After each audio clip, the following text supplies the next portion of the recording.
করেছেন বিজ্ঞ আইনজীবীবৃন্দ, আসসালামু আলাইকুম। আমরা ভোলা জেলা আইনজীবী সমিতির কার্যনির্বাহী পরিষদ নির্বাচন 2025-এর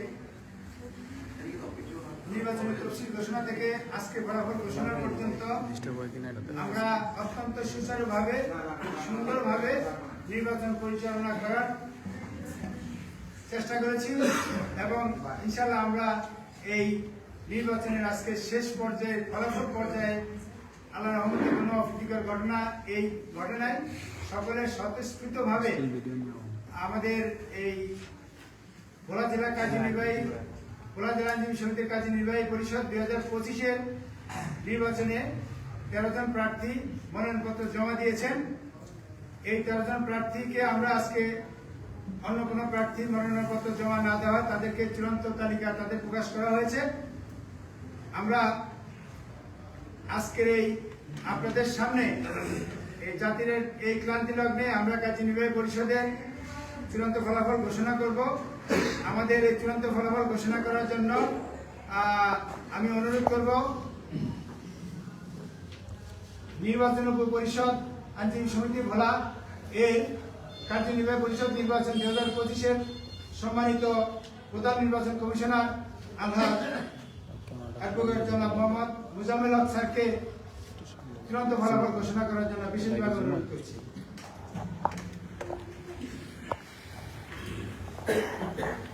আসসালামু আলাইকুম। বিসমিল্লাহির রহমানির রহিম। ঐতিহ্যবাহী ভোলা জেলা আইনজীবী সমিতি বর্তমান 2025 কার্যনির্বাহী পরিষদের কার্যকরী কমিটি গঠনের জন্য ভোলা জেলা আইনজীবী সমিতির পক্ষ থেকে আমাদের 3 জনকে এই উপপরিষদের দায়িত্ব দিয়েছেন এবং সেই পরিষদ আমরা 11 তারিখে 11/1/2025 তারিখে আমরা শিডিউল ঘোষণা করেছি। তার পরিপ্রেক্ষিতে শিডিউল অনুষ্ঠানে আপনার 12 তারিখে আপনার চূড়ান্ত ভোটার তালিকা হয়েছে, 13 তারিখে নমিনেশন ফাইনাল হয়েছে, 14 তারিখে আপনার বিজ্ঞপ্তি আসছে এবং আজকে আমরা ফাইনাল আপনার নমিনেশন পেপারে চূড়ান্ত নমিনেশন পেপার তালিকা প্রকাশ করেছি। যেহেতু আমাদের এই বড়বারে 13টি পোস্ট নিয়ে এখানে সেই সংগঠনটা করছে, তাই একটি মাত্র প্যানেল দাখিল হয়েছে এবং এর বিরুদ্ধে কোনো প্যানেল দাখিল হয়নি এবং এর বিরুদ্ধে কারো কোনো বক্তব্য ছিল না। সেই কারণে আমরা বাধ্য হয়েছি আজকেই 23 তারিখেই আপনার সভাপতি চূড়ান্ত ফলাফল ঘোষণা করার জন্য। সেই মর্মে আমি আপনাদের সামনে করব আলহাজ জনাব মোহাম্মদ ফজলুর রহমান সাহেব সভাপতি, জনাব বিরাট প্রধান সভাপতি একটি অন্তর জনাব মোহাম্মদ ইউসুফ সাহেব সহসভাপতি, জনাব মোহাম্মদ ফিরোজ কিবরিয়া সহসভাপতি, তারপরে ডাক্তার মোহাম্মদ আমিরুল ইসলাম হাসান উনি সম্পাদক, সাধারণ সম্পাদক আপনার সহসাধারণ সম্পাদক জনাব S.M. মিজানুর রহমান সহসাধারণ সম্পাদক, ধর্ম সম্পাদক মাহবুবুর রহমান অর্থ সম্পাদক মোহাম্মদ মাহবুবুর রহমান আদিল মোহাম্মদ প্রিয়া সংসদ সম্পাদক, জনাব মিজানুর রহমান খান পাঠাগার সম্পাদক, জনাব শাহ মোহাম্মদ আহসানুল্লাহ সুমন পাঠাগার সম্পাদক, জনাব মাহবুব আলম মাহবুব সদস্য, জনাব মোহাম্মদ ফজলুর রহমান রাজীব সমাধান সদস্য, জনাব মোহাম্মদ আলমগীর নীরব নবীন সদস্য।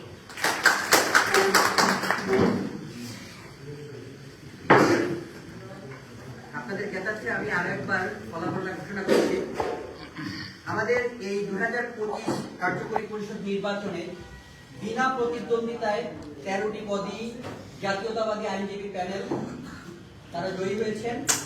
সেক্ষেত্রে সভাপতি পদে জনাব আলহাজ ফরিদুর রহমান অ্যাডভোকেট বিনা প্রতিদ্বন্দ্বিতায় নির্বাচিত। সহসভাপতি পদে 2 জন, জনাব মোহাম্মদ ইউসুফ 1 এবং জনাব মোহাম্মদ ফিরোজ কিবরিয়া 2, ফিরোজ কিবরিয়া বিনা প্রতিদ্বন্দ্বিতায় নির্বাচিত। সাধারণ সম্পাদক পদে জনাব ডক্টর আমিনুল ইসলাম বাসেদ অ্যাডভোকেট বিনা প্রতিদ্বন্দ্বিতায় নির্বাচিত।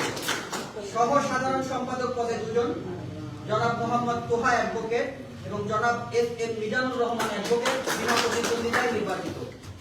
অর্থ সম্পাদক পদে জনাব মাহবুবুর রহমান 2 অ্যাডভোকেট বিনা প্রতিদ্বন্দ্বিতায় নির্বাচিত। ধর্ম, ক্রীড়া ও সংস্কৃতি সম্পাদক পদে জনাব মোহাম্মদ আদিল মাহমুদ অ্যাডভোকেট বিনা প্রতিদ্বন্দ্বিতায় নির্বাচিত। পাঠাগার সম্পাদক পদে 2 জন, জনাব মিজানুর রহমান খান অ্যাডভোকেট, জনাব শাহ মোহাম্মদ আহসানুল্লাহ সুমন অ্যাডভোকেট বিনা প্রতিদ্বন্দ্বিতায় নির্বাচিত। এবং সদস্য পদে 3 জন, জনাব মোহাম্মদ মাহবুব আলম মাহবুব, জনাব মোহাম্মদ ফরিদুল ইসলাম রাজীব হাওলাদার অ্যাডভোকেট, জনাব মোহাম্মদ আলমগীর নবীন অ্যাডভোকেট। এই মোট 13 সদস্য বিনা প্রতিদ্বন্দ্বিতায় ভোলা জেলা আইনজীবী সমিতি নির্বাচন কার্যকরী নির্বাচন 2025-এ বিনা প্রতিদ্বন্দ্বিতায় নির্বাচিত হয়েছে।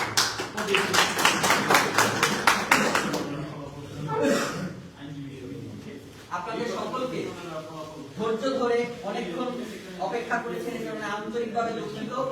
আমরা সকলকে ধন্যবাদ জানিয়ে আজকের এই চূড়ান্ত ফলাফল ঘোষণা এখানে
সভাপতি এবং সেক্রেটারিকে বরণ করে নিচ্ছেন অন্যান্য নেতাকে দেখতে পাচ্ছেন।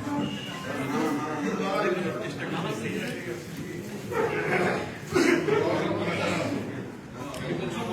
মিডিয়া কর্মী রয়েছে,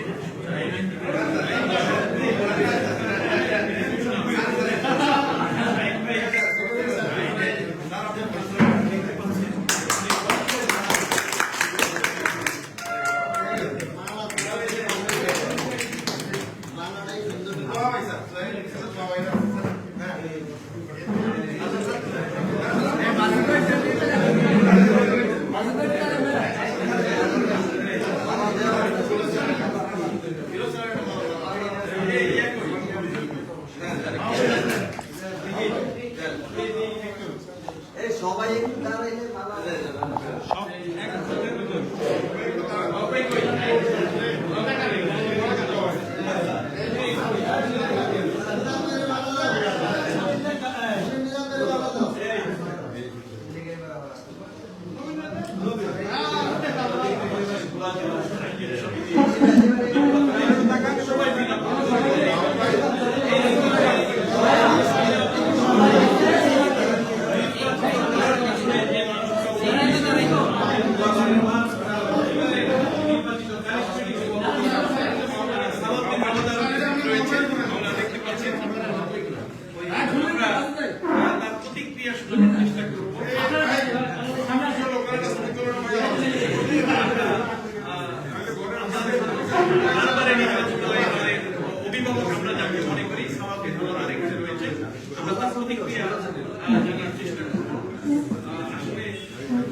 ভাই ছবি লো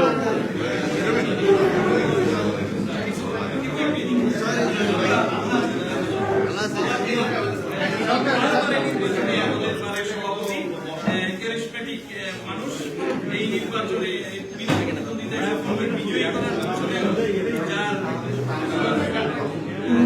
আসলে তিনিও প্রতিদ্বন্দ্বী সভাপতি কখনোই গোলাবারের নির্বাচনে তাকে থাকতে হয় নাই। গোলাবারের এই মুহূর্তে আমাদের বাড়ির আল্লাহ সালাউদ্দিন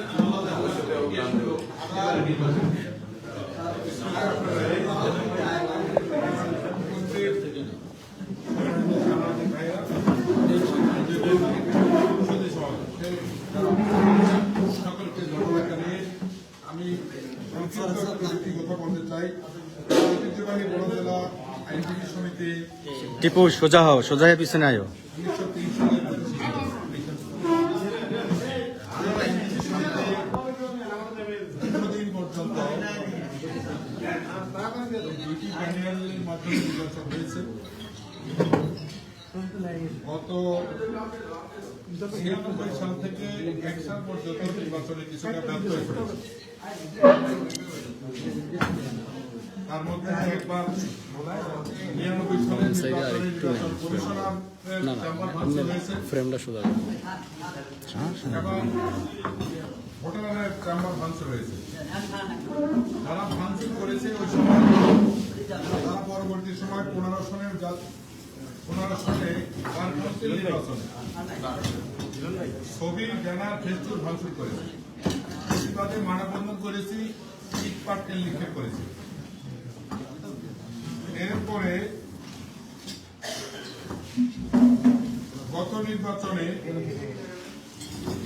হিন্দু ভোটারদের রাস্তায় আটকে রাখা হয়েছে। কালী মন্দিরে নিয়ে শপথ বাক্য পাঠ করানো হয়েছে। আওয়ামী লীগ অফিসে নিয়ে শপথ বাক্য পাঠ করানো হয়েছে।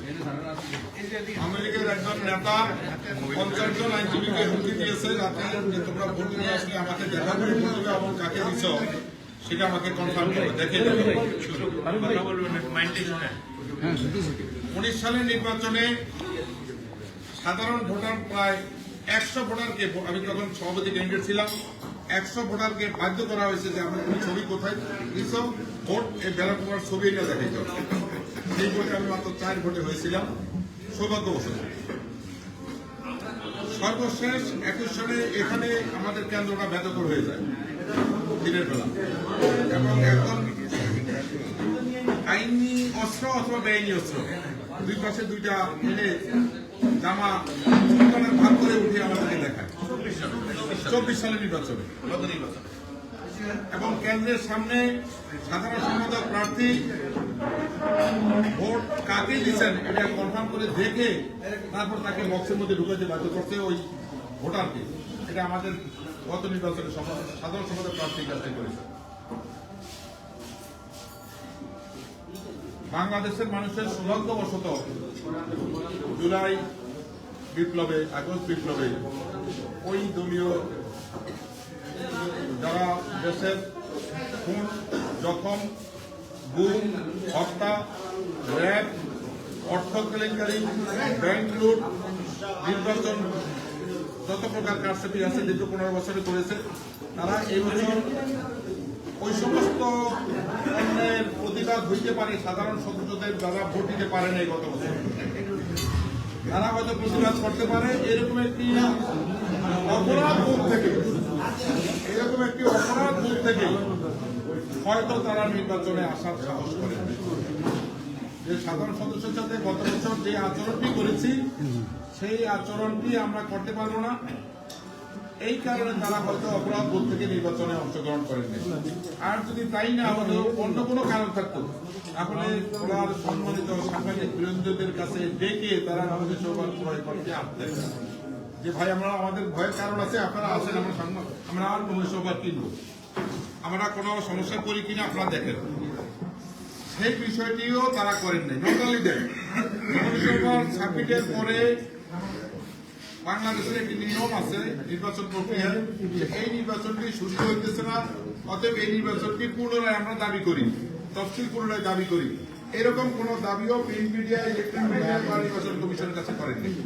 সেক্ষেত্রে আমি বলবো তাদের পিছনের দিকে অপরাধ বোধের কারণে তারা এই নির্বাচনে অংশগ্রহণ করেনি। আর কোন কারণে করবে, কোন কারণে করবে? বাংলাদেশের মানুষ এই মুহূর্তে তাদেরকে দেখতে চায় না কোন প্রতিনিধি হিসাবে। তারা আগে জাতীয়ভাবে ক্ষমা পাবে জাতির কাছে গুম এবং হত্যার জন্য। আমার টাকা আমি উঠাইতে কোভিড দিয়ে উঠাইতে পারতেছি না ব্যাংকে গেলে। এই অপরাধ বোধ থেকে যে সমস্ত মা ছেলে, মায়ের ছেলে মায়ের বুক খালি হয়েছে, যে সমস্ত আমাদের সন্তানদের জীবন গেছে, লাশ করে ফেলছে, এর পরেও যদি দুই একজন নির্বাচনে অংশগ্রহণ করার মতো মানসিকতা সম্পন্ন ওই দিকে থাকে, তাহলে আমি ভবিষ্যতে প্রত্যাশা করব যে আমরা অন্যায় করেছি, অথবা আমার দল অন্যায় করেছে, অথবা আমার নেত্রী অন্যায় করেছে, এই জন্য জাতির কাছে আমরা ক্ষমা চাই। কারণ তারা সারা জীবন বলেছে পাকিস্তানিরা অপরাধ করেছে, ৭১-এর যুদ্ধে তারা ক্ষমা পেতে হবে, আমি একমত।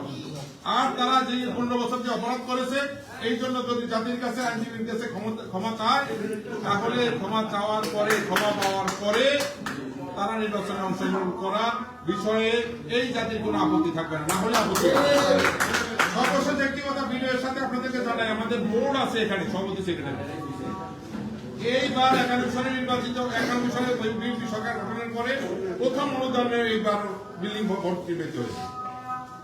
ওইবার ১ সন থেকে ৬ সন পর্যন্ত যখন বিএনপি ক্ষমতায়, তখন মোদী জন্মদের পিরিয়ডে ওইবার ১০ লক্ষ টাকা নিয়ে ওইবার ভবন নির্মাণ করেছে।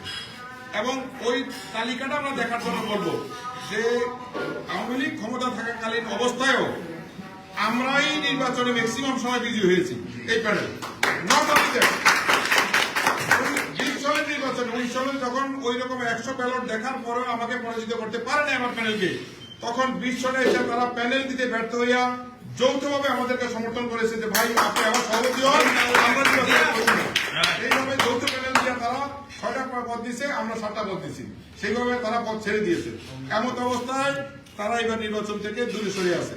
অতএব আমরা আপনাদের কাছে যে বিষয়টা জানাইতে চাই, এই কমিটি বিনা পরিচয়ে নির্বাচিত হয়েছে।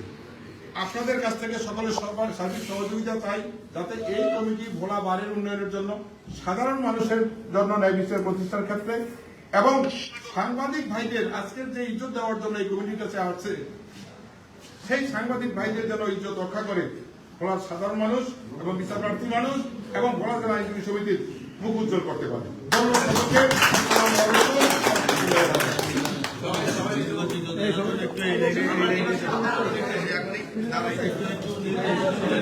যারা